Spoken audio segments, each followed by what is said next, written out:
پہلی بات تو یہ ہمارے بعض لوگوں کے ذہنوں میں سادہ دل لوگ وہ سمجھتے ہیں کہ پوری دنیا میں ایک ہی دفعہ آ جانی چاہیے. یہ کوئی علاقائی خلافت تو نہیں ہو سکتی، خلافت تو عالمی ہوتی ہے. ان سے میں کہتا ہوں عالمی خلافت کب تھی جناب؟ یہ تو نہ خلافت راشدہ میں عالمی تھی. کیا ہندوستان شامل تھا اس میں؟ کیا چین شامل تھا؟ کیا یورپ شامل تھا؟ اور سب سے بڑی بات یہ، اگر ایک دم پوری دنیا پر خلافت قائم ہو سکتی تو حضور کے دست مبارک سے ہوتی، لیکن نہیں ہوئی. نتیجہ کیا نکلا؟ ایک ملک میں حضور نے قائم کر دی، جزیرہ نما عرب، یہاں خلافت قائم ہو گئی، حضور خلیفہ ہے. اب وہ نقطہ کون سا ہوگا، نقطہ آغاز کون سا ہوگا؟ اس میں پہلی بات تو میں نے کہا جو شک کرے گا اس کا پھر ایمان مشکوک ہے. ہوگا، لازماً ہوگا، گلوبل ہوگا، پوری دنیا میں ہوگا. کہاں سے شروع ہوگا اس میں آپ اختلاف کر سکتے ہیں، لیکن مجھے تو دو حدیثیں تو ملی ہیں جن سے یہ اندازہ ہوتا ہے کہ یہ اس مشرقی خطے سے ہوگا، عرب کے مشرق کی جانب کسی ملک سے ہوگا، کسی خطے سے ہوگا. وہ حدیثیں بھی اب آپ پڑھ لیجئے پہلے. پھر میں کہہ رہا ہوں یہ خزانہ ہے جو ہم نے آپ کی خدمت میں پیش کیا ہے، کاش کہ آپ اس کی قدر کر سکیں. یہ حدیثیں آپ کو ازبر ہو جائیں، یاد ہو جائیں، لوح قلب پر نقش ہو جائیں. ہندوستان اور خراسان یعنی موجودہ افغانستان کا ذکر. ابن ماجہ کی روایت ہے عن عبداللہ ابن الحارث رضی اللہ تعالی عنہ قال رسول اللہ صلی اللہ علیہ وسلم یخرج ناس من المشرق یؤتئون للمہدی یعنی سلطانہ، یعنی سلطانہ، دونوں طرح سے پڑھ سکتے ہیں. حضرت عبداللہ ابن حارث فرماتے ہیں رضی اللہ تعالی عنہ کہ حضور نے ارشاد فرمایا مشرق کی طرف سے وہ فوجیں نکلیں گی، لوگ آئیں گے جو عرب میں مہدی کی حکومت قائم کریں گے.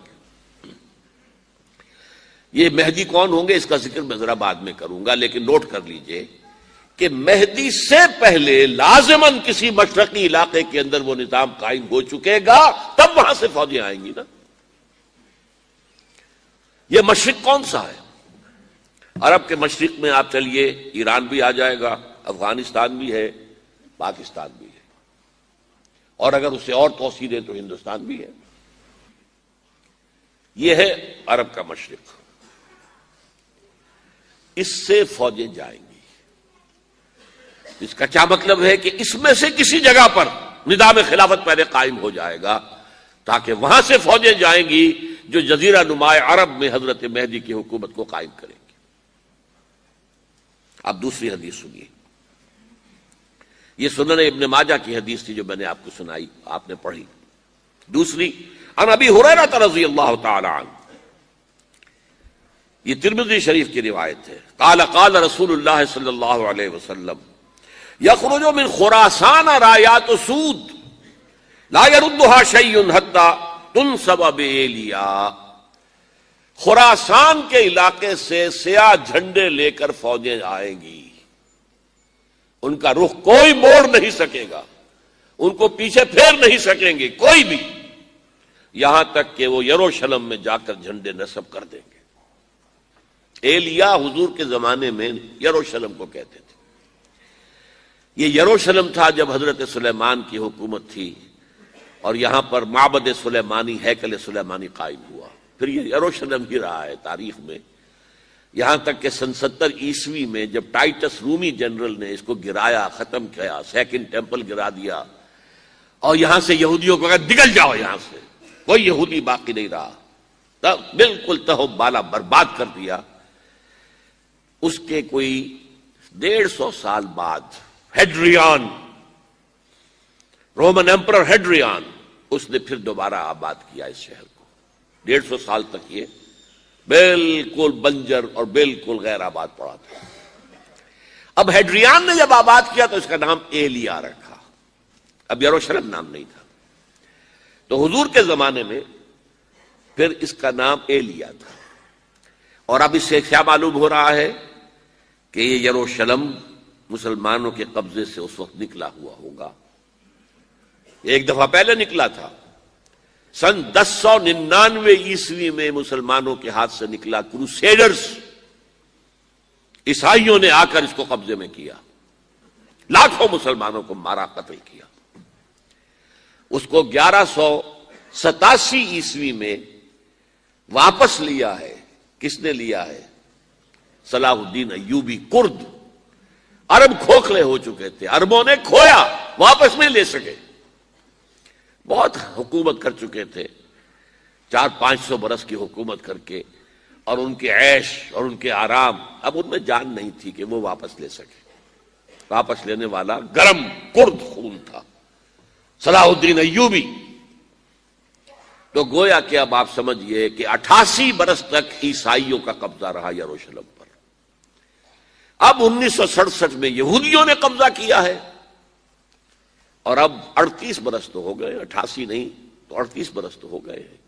لیکن وہ دور آئے گا کہ اب پھر لیں گے، لینے والے عرب بھی نہیں ہوں گے، خراسان کے علاقے سے فوجیں آئیں گی۔ یہ خراسان کیا تھا؟ ایلیا تو میں نے آپ کو بتا دیا، یروشلم کا نام ہے۔ خراسان اس زمانے میں ایک بہت بڑے ملک کو کہتے تھے، کچھ حصہ پاکستان کا بھی اس میں شامل ہے، کچھ حصہ ایران کا بھی ہے۔ ایران کے اس حصے کو اب بھی خراسان کہتے ہیں، وہ ایک صوبہ ہے۔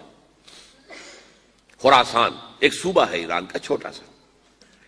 پاکستان میں خاص طور پر یہ جو علاقہ مالاکنڈ ایجنسی کہلاتی ہے، اس سے اوپر جتنا علاقہ ہے، اور یہ جو واخان کی ایک پٹی آتی ہے اوپر، واخان افغانستان کی ایک پٹی سی دم سی چلی آتی ہے جو جا کر چائنا کی سرحد سے مل جاتی ہے، یہاں سے لے کے یہاں تک یہ جو مالاکنڈ کا وہ درہ ہے اور پہاڑ ہے، یہ بھی خراسان کا حصہ ہے۔ باقی تقریباً 2/3 آف افغانستان ساؤدرن حصہ نہیں ہے خراسان کا حصہ، یہ سیستان کہلاتا تھا، یہ خراسان نہیں ہے۔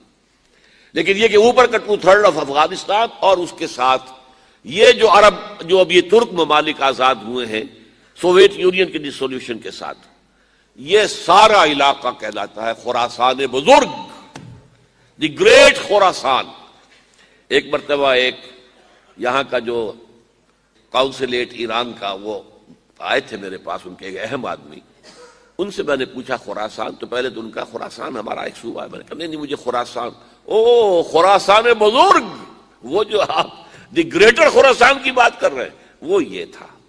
پھر میں نے اور ذریعوں سے بھی تحقیق کی، پہلے خیال تھا کہ پورا افغانستان اس میں شامل ہے، لیکن اب معلوم ہوا کہ نہیں، یہ جو جنوبی حصہ ہے یہ سیستان کہلاتا تھا، کچھ بلوچستان کا حصہ اس میں شامل تھا، اور کچھ یہ جنوبی حصہ افغانستان کا۔ یہاں سے فوجیں جائیں گی، اور یہ فوجیں جا کر خراسان سے چل کر ستا اٹھ کے کوئی نہیں خوش ہوتا،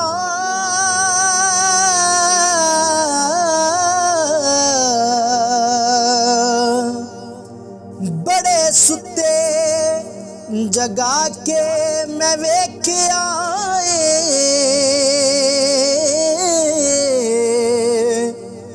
کتے جیا نہیں کوئی وفادار ڈٹھا،